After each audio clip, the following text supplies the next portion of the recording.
اور ہمارے سروں کے قریب لا کے اس نے جب اس ہار کو پھینکا، وہ مجھے چھوڑ کے سائیڈ پہ ہوئے، وہ میری بے گناہی جان گئے، لیکن آپ کو بتاؤں اس دن سے میرا اپنے رب پر یقین اور بڑھ گیا۔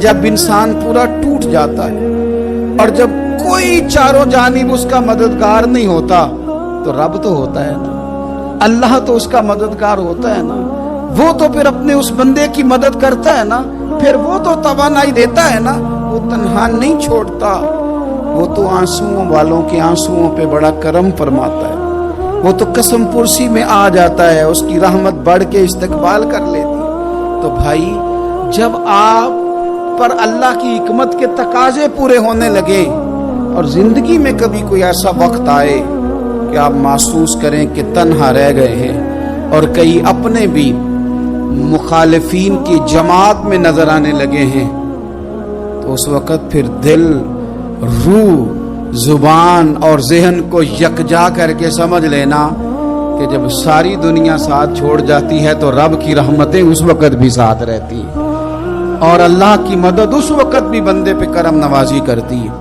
حضرت عبداللہ ابن عباس فرماتے ہیں میرے نبی پاک علیہ السلام نے میری تربیت فرمائی، حضور نے میری تربیت فرمائی، اور محبوب پاک علیہ السلام نے فرمایا عبداللہ یاد رکھنا، یہ نوجوان دوست میری بات لکھ لیں، پریشان لوگ میری بات لکھ لیں، جن کے پاس قوت فیصلہ نہیں وہ اس بات کو لکھ لیں۔ حضرت عبداللہ ابن عباس فرماتے ہیں میرے نبی پاک علیہ السلام نے مجھ سے فرمایا تھا عبداللہ سن، اگر ساری دنیا مل کے تیرا کوئی نفع کرنا چاہے کر نہیں سکتی جب تک میرے رب کی رضا نہ ہو، اور فرمایا ساری دنیا مل کے تیرا کچھ بگاڑنا چاہے تو عبداللہ بگاڑ نہیں سکتی جب تک رب کریم کی حکمت کا تقاضا نہ ہو۔ لوگوں سے ڈرنا، لوگوں کی طرف دیکھنا، ماحول دیکھ کے اپنے راہ کا تعین کرنا، ہر بندے کے خیالات کے مطابق ڈھلنے کی کوشش کرنا، فلانا نہ ناراض ہو جائے، فلانا نہ ناراض ہو جائے، وہ جس نے ہونا ہو جائے، بس رب اور رسول ناراض نہ ہو۔ اپنی زندگی میں اپنے مالک کو مولا جان کے، وَلِلَّهُ مَوْلَاكُمْ، اللہ تمہارا مولا ہے، وَهُوَ خَيْرُ النَّاصِرِينَ، وہ بہترین مددگار ہے، توجہ جب بھی کرے رب کی جانب کرے۔ پھر اللہ تعالیٰ جب بندوبست فرمائے، صحیح بخاری میں حضرت جریج کا ذکر فرمایا، جریج نفل پڑھ رہے تھے، ماں نے آواز دی، وہ آ نہیں سکے، نماز میں تھے، ماں ناراض ہو گئی، اس نے ہاتھ اٹھا کے کہا اللہ یہ اتنی دیر تک مرے نہ جب تک کسی بری عورت کا منہ نہ دیکھ لے۔ کسی اور کی دعا کے لیے سند نہیں ہے کہ وہ تیرے ہاتھ میں ضرور قبول ہوگی، لیکن ماں باپ کی دعا کے لیے میرے نبی پاک نے سند بیان کی ہے۔ سید عالم صلی اللہ علیہ وسلم فرماتے ہیں جب بھی ماں باپ اولاد کے لیے ہاتھ اٹھاتے ہیں رب ضرور قبولیت کا شرف ادا کرتا ہے۔ تو جہاں سند موجود ہے نا، کچھ افتتاح باجی سے بھی کرا لینے چاہیے، کچھ کام شروع کرنے سے پہلے صرف اماں سے ہی دعا کرا لینی چاہیے، یہ والا افتتاح بھی بڑے کام کا ہے کیونکہ یہاں سند بیان کر دیا میرے نبی کریم۔ تو جناب جریج کی ماں ناراض ہو گئی، کہنے لگی اللہ اس نے میری بات نہیں سنی، اب تھے تو وہ نیک، لیکن رب کریم کی حکمت کا تقاضا ہے، ماں کی دعا کو بھی قبول کرنا تھا، اللہ نے آزمائش میں مبتلا کر دیا، والدہ تو چلی گئی، وہ ایک خیمے میں، ایک کٹیا میں، ایک جھونپڑی میں عبادت کرتے تھے، اللہ کو یاد کرتے تھے، رب رب کرتے تھے، اور لوگ ان کی بڑی تعریف بھی کرتے تھے، لوگ ان کے ارادت مند بھی تھے، عقیدت مند بھی تھے، اہل محبت بھی تھے۔ ایک عورت آ گئی، بس وہ اللہ کی حکمت پوری ہونی تھی، اس نے آ کے پہلے تو انہیں اپنی طرف مائل کرنا چاہا، جب نہ مائل ہوئے تو الزام لگا دیا، پہلے اس نے قائل کیا، جب جناب جریج قائل نہ ہوئے تو اس نے قریب ایک چرواہا تھا، اس چرواہے کے ساتھ جا کے منہ کالا کیا، مقررہ وقت پہ بچہ پیدا ہو گیا، لوگوں نے کہا کس کا ہے، کہنے لگی اس خانقاہ میں، اس حجرے میں عبادت کرنے والے کا۔ اگر کسی دیندار پر ذرا سا بھی الزام لگ جائے تو آپ یقین کریں کہ بڑے بڑے خوفناک لوگ بھی نیک ہو جاتے ہیں، جن کا اپنا سارا ماضی کالا سیاہ ہو، وہ بھی اجالوں کے راہبر بن جاتے ہیں. جن کی اپنی زبانیں ساری زندگی آلودہ رہی ہوں وہ بھی بڑے بڑے اعلیٰ سچ بولنے لگتے ہیں. اعلیٰ کچے میرے مکان کی دیوار کیا گری، لوگوں نے تو میرے صحن میں رستے ہی بنا لیے. بڑے لوگ آ جاتے ہیں پھر بڑا کچھ کرتے ہیں اور بڑے بڑے خوفناک جملے کستے ہیں. بس کو نقطہ جو ہاتھ آ گیا ایسے جیسے گرنے کا انتظار کر رہے تھے. اب جناب لوگ اٹھے، احتجاج شروع ہو گیا، شور پڑ گیا. یہ بابا بڑا نیک بنتا تھا، نفل پڑھتا تھا، عبادتیں کرتا تھا، دیکھو اس کا حال کیا ہے کہ اس نے ناجائز بچہ پیدا کیا. بغیر تحقیق کے میں کہہ چکا ہوں کہ الجھے الجھے بکھرے بکھرے روز و شب دیکھے گا کون. لوگ تیرا جرم دیکھیں گے، سبب دیکھے گا کون. لوگ تیرا جرم دیکھیں گے، سبب کوئی غور نہیں کرتا کہ وجہ کیا تھی. او بھائی کچھ تو مجبوریاں رہی ہوں گی، یوں ہی کوئی بے وفا نہیں ہوتا. الزام لگا دیا، شور ہوا، احتجاج ہوا، دنیا اکٹھی ہوئی، ان کا انہوں نے اجرا گرا دیا، مارا بھی، پیٹا بھی، ایک نیک آدمی کو بدنام بھی کیا، برا بھلا بھی کہا، گالیاں بھی دی، جو کر سکتے تھے کیا. اب جب سزا دینے لگے نا تو جناب جریج کہنے لگے تھوڑی سی اجازت دیتے ہو، مار تو تم نے دینا ہی ہے. کہا جناب ٹھیک ہے دیتے ہیں. انہوں نے کہا صرف 2 نفل پڑھنے ہیں. اب وہ نفل پڑھ رہے تھے تو لوگ اس وقت بھی کہہ رہے تھے فراڈ ہی کر رہا ہے، دھوکہ ہی دے رہا ہے. چونکہ ذہن بن گیا نا، بدگمانی آ گئی. انہوں نے 2 نفل پڑھ کے ہاتھ اٹھائے، کہا اللہ جانا تو میں نے ہے، پر اس رسوائی کے ساتھ جنازے تک نہیں خراب ہو جاتے، قبریں تک نہیں لوگ بدنام کر دیتے. کہ اللہ جانا تو ہے پھر اس رسوائی کے ساتھ، تو میری مدد فرما.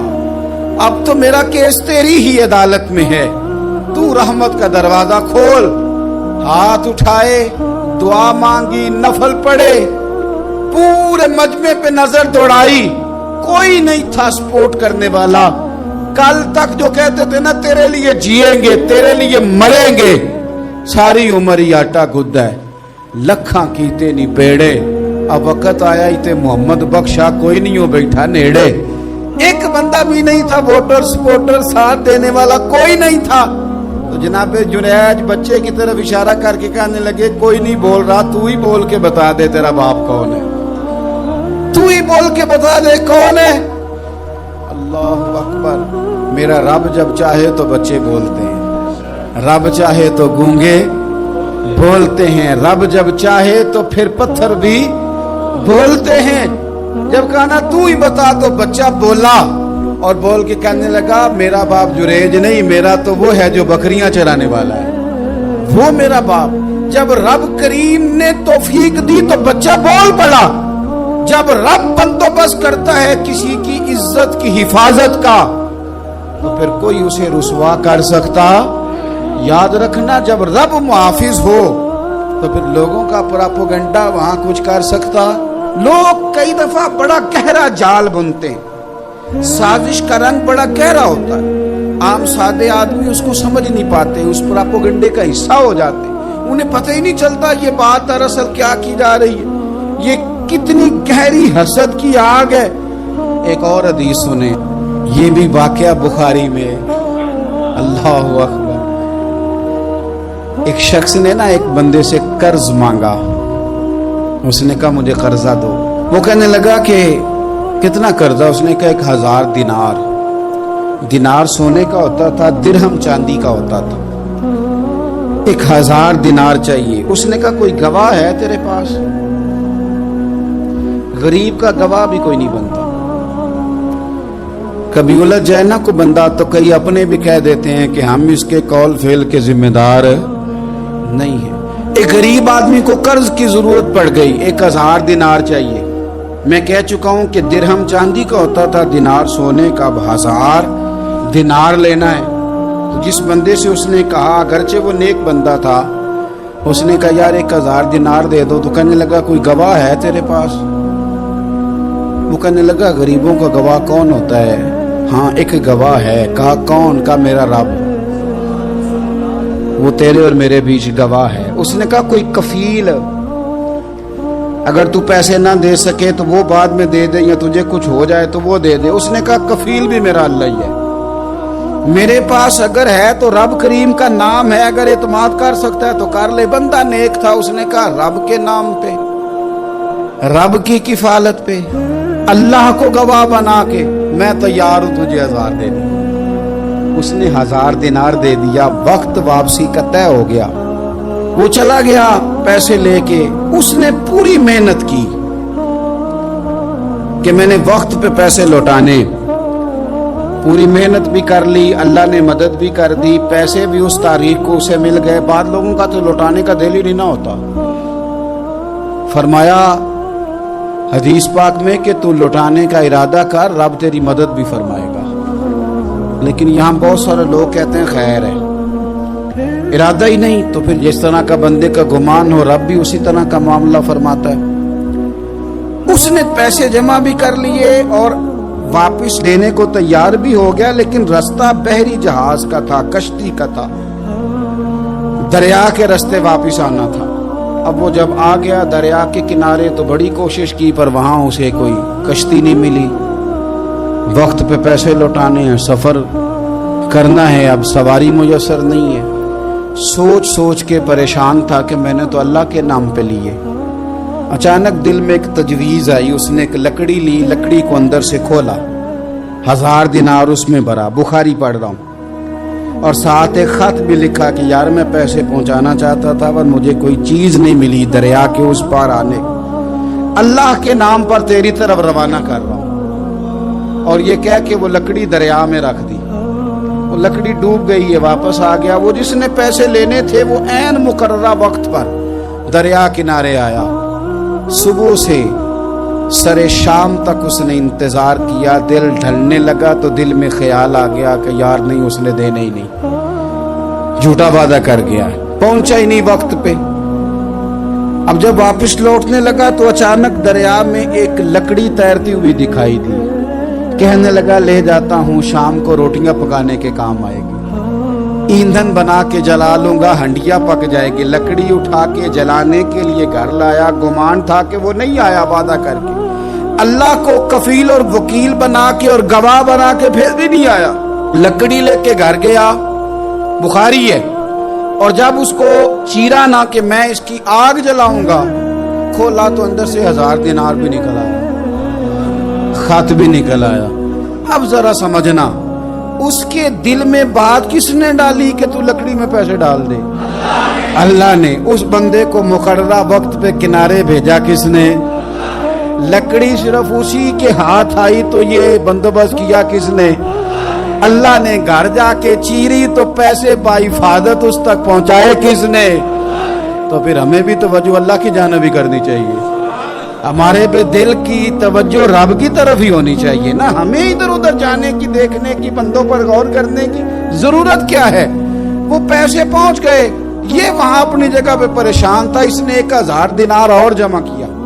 پھر دوبارہ ایک دن دریا کنارے آیا، کشتی مل گئی، بیٹھ کے اپنے اس بھائی کے پاس آیا، کہنے لگا دیکھنا مجھ پر بدگمان نہ ہونا، پیسے اس تاریخ کو بھی جمع کر لیے تھے، دریا پہ آیا تھا پر کشتی نہیں ملی تھی، پھر میں نے نا لکڑی میں ڈال کے خط ڈال کے تیری طرف بھیج بھی دیے تھے، لیکن آج میں پھر لے کے آ گیا ہوں۔ وہ کہنے لگا خوش ہو جا، جس رب کو تو نے میرا اور اپنا گواہ بنایا تھا اس رب نے میرے تک پہنچا بھی دیے ہیں۔ جب لوگ اللہ کو گواہ بناتے ہیں، رب کی جانب اپنی توجہ کرتے ہیں، اپنی چاہتوں، خواہشات اور اپنی ساری چٹھیاں اپنے رب کریم کی رحمت کی طرف روانہ کرتے ہیں، پھر اللہ اپنے بندوں کو مایوس نہیں کرتا۔ بخاری شریف میں حدیث ہے، حضرت جابر ابن عبداللہ فرماتے ہیں نبی پاک صلی اللہ علیہ وسلم نے نا 300 لوگوں کا ایک لشکر روانہ کیا کسی مہم کے لیے، کسی جہاد کے لیے۔ حضرت ابو عبیدہ بن جراح رضی اللہ تعالیٰ عنہ امیر لشکر تھے۔ فرماتے غربت اتنی زیادہ تھی، بھوک اتنی زیادہ تھی کہ ایک ایک کھجور دن میں ایک وقت کھانے کو ملتی تھی، اور کچھ دن ایسے آئے کہ اب کھجور بھی نہیں مل رہی۔ فرماتے اتنی زیادہ بھوک لگی مجاہدین کو، 300 بندہ پتے کھا کے گزارا ہونے لگے۔ یہ بخاری میں موجود ہے۔ آپ فرماتے ہیں کہ دریا کے کنارے ہمارا پڑاؤ تھا، ٹھہراؤ تھا، جب بھوک سے نڈھال ہو گئے نا، وَيَرْزُقُهُ مِنْ حَيْثُ لَا يَحْتَسِبُ، اللہ وہاں سے روزی دیتا ہے، گمان بھی نہیں ہوتا۔ فرماتے ہیں ایک مچھلی اللہ تعالیٰ نے دریا کے کنارے بھیجی، فرماتے ہیں وہ تھی تو مچھلی پر پہاڑ جتنی تھی۔ بخاری میں لفظ ہیں، حضرت جابر ابن عبداللہ رضی اللہ تعالیٰ عنہ فرماتے ہیں 300 آدمی 18 دن تک اس مچھلی کو کھاتے رہے، مچھلی ختم ہی نہیں ہوئی۔ مچھلیاں نہیں، مچھلی کہتے ہیں 18 دن 300 بندہ کھاتا رہا، مچھلی ختم ہی نہیں ہوئی۔ اور فرماتے ہیں کہ اس کی ہڈی نکال کے، کانٹا کہیں گے آپ اپنی زبان میں، کہتے ہیں وہ نکال کے نا تو اس کو کھڑا کیا نا جب، تو اونٹ کجاوے سمیت اس کے بیچ سے گزر جاتا تھا، دو اس کے کانٹے جوڑے۔ فرماتے ہیں وہ اس کا گوشت ہم کھاتے تھے اور اس کی چربی بطور تیل کے ہم جسموں پہ ملتے تھے، بیماروں کو اس سے سکون آتا تھا، تندرستی شفا ہوتی تھی۔ فرماتے ہیں ہم کھایا بھی ہم نے اور کچھ لے کے ہم مدینے بھی گئے، اور قربان جائیں نبی پاک نے بھی اس میں سے کھایا۔ ہم نے عرض کی حضور یہ معاملہ کیا ہے، یہ ماجرا کیا ہے؟ تو محبوب نے فرمایا تمہارے پاس غذا نہیں تھی، رب نے تمہارے لیے بندوبست کیا ہے۔ حضرت مریم رضی اللہ تعالی عنہا کو اللہ تبارک و تعالی نے بغیر باپ کے جناب عیسیٰ علیہ السلام عطا فرما دیے۔ اب اس بات کو جب لوگوں کے سامنے پیش کیا جائے گا، لوگ کیا رائے دیں گے، یہ بھی تو ایک مشکل کام ہے نا۔ وہ خاتون، وہ پاک باز عورت جس نے اپنی زندگی کے سارے اوقات ہی اللہ کے گھر مسجد میں گزارے، جس کی ماں پاک ہے، باپ پاک ہے، خاندان پاک ہے، اس خاتون کو بغیر باپ کے جب گود میں بچہ لے کے لوگوں کے سامنے جانا ہے تو کن رویوں کا سامنا کرنا ہے، یہ آپ سمجھ سکتے ہیں۔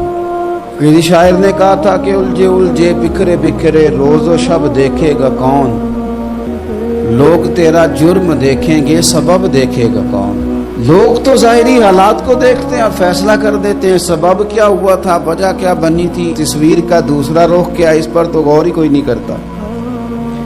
اور پھر مخلوق تو فنکار ہے اس درجہ کے پل بھر میں، سنگے درے کعبہ سے بھی اسنام تراشے، تم کون ہو کیا چیز ہے داغے کبابی۔ لوگوں نے تو مریم پہ بھی الزام تراشے، بڑے بڑے باعزت باوقار لوگ، اور ذرا سا کہیں کوئی نقطہ لوگوں کو نظر آتا ہے تو لوگ اس نقطے کو بہت بڑا قصہ بنا لیتے ہیں، بہت زیادہ داستان سرائی کرتے ہیں، نیک لوگوں کو بڑی تکلیف پہنچاتے ہیں۔ لیکن اگر وہ شخص سچا ہے اور اپنے رب کی بارگاہ میں وہ صاف ہے تو پھر اسے زیادہ وضاحتیں دینے کی ضرورت بھی نہیں، اور ویسے بھی جب لوگ بہت زیادہ مخالفت کر رہے ہوں تو وضاحتیں دینا کام بھی نہیں آتا، اس وقت صفائی دیکھ کے انسان مزید الجھتا چلا جاتا ہے۔ حضرت مریم کی گود میں جناب عیسیٰ علیہ السلام تشریف لے آئے تو جناب مریم کو حکم تھا کہ آپ نے بولنا ہی نہیں، آپ نے بات ہی نہیں کرنی، آپ خاموش رہیں۔ وہ خاموش ہیں، بچہ پنگوڑے میں ہے، قوم کے سامنے ہے، تو قوم بڑے سخت نظروں سے دیکھتی ہے، بڑے سخت جملے کہتی ہے، اور انہوں نے کہا کہ مریم یہ بچہ کہاں سے آ گیا، آپ بھی نیک، آپ کا باپ بھی نیک۔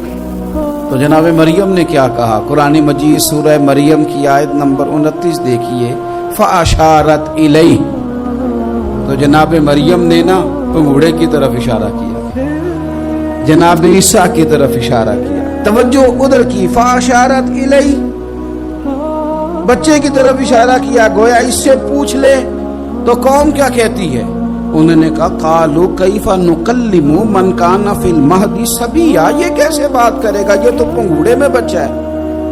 پنگوڑے میں بچے بھی کبھی بولیں، وہ بولتے ہیں بھائی پر جب رب چاہے، اور جب اللہ اپنے بندوں کو صاف کرنا چاہے، اور جب رب اپنے بندوں کی عزتوں کا محافظ بنے تو بچے پنگوڑوں میں بھی بولتے ہیں۔ جناب یوسف کے لیے بھی بولا تھا، جناب عیسیٰ بھی پنگوڑے میں بولے تھے، جناب جریج کے لیے بھی بولا تھا، بچے بولتے ہیں۔